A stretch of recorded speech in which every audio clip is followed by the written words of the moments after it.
boys and girls. My name is Paul, and I love the violin. I love the violin so much that some people think I'm a nerd. And you know what? They're absolutely right. And I'm completely proud of that. Why do I love the violin so much? Well, let me demonstrate, okay? This is a violin string, okay? I'm going to pluck this string and let you hear the sound. You can't hear the sound?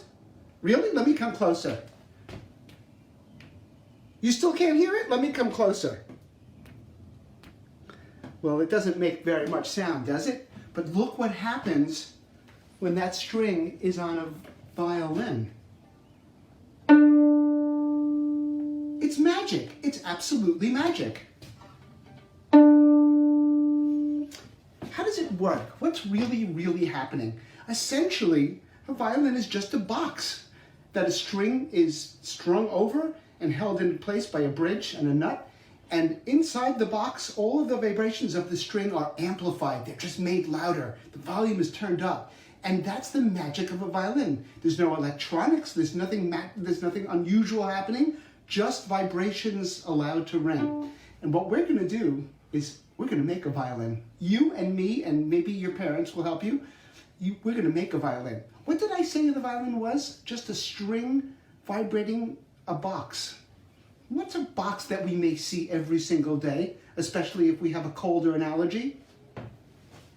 Why, it's this, a tissue box, an empty tissue box, because I've been blowing my nose quite a bit recently. Okay, so if this represents our box, we need something to represent our string, right? What's something that we could use as a string? I know. A rubber band. Let's see what a rubber band sounds like. We heard what a string sounded like before. Ready? Ooh, that's an ugly sound. If you could hear it at all. Let me get closer. Kind of thuddy and dull, and it doesn't do anything. So let's see what happens with our homemade violin. Let's string it over the open hole of the box. And let's also do something really clever and give ourselves a bridge, just like the violin has here. And let's see what kind of sound that makes now.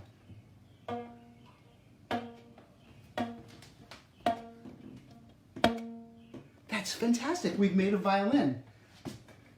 I'm sure it's worth millions of dollars. Anyway, what are the three things that affect the pitch that is being made on any given string or rubber band? I'll tell you. One is the thickness of the rubber band or the string. One is the length of the rubber band, and the other is the tension that's on the rubber band. Let's do a little experiment. Here's our note. Look what happens when I increase the tension by pulling it. I hope I don't pull it so far that it breaks and hits me in the face. Be careful. Okay, so what we do on a violin is we vary with more than one string the ability to have different thicknesses of the strings. And we also shorten those strings to make different pitches. So here's our open strings. That's a pretty thick one. That's the G string. That's the thickest of them all. Then the next thickest is the D string. Next is the A string. And the skinniest one of all is the E string. But you know, that's not all. We're also able to, in addition, shorten the strings using our fingers. So here's the G. Look what we can do by shortening it. And then we move on. It's very clever. It's a very clever way to invent an instrument, wouldn't you say? Certainly Pablo here thought so. He was a great violinist who made fabulous use of this wonderful magical box.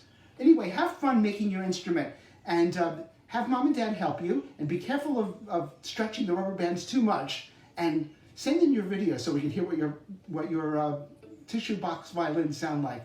Bye, everybody.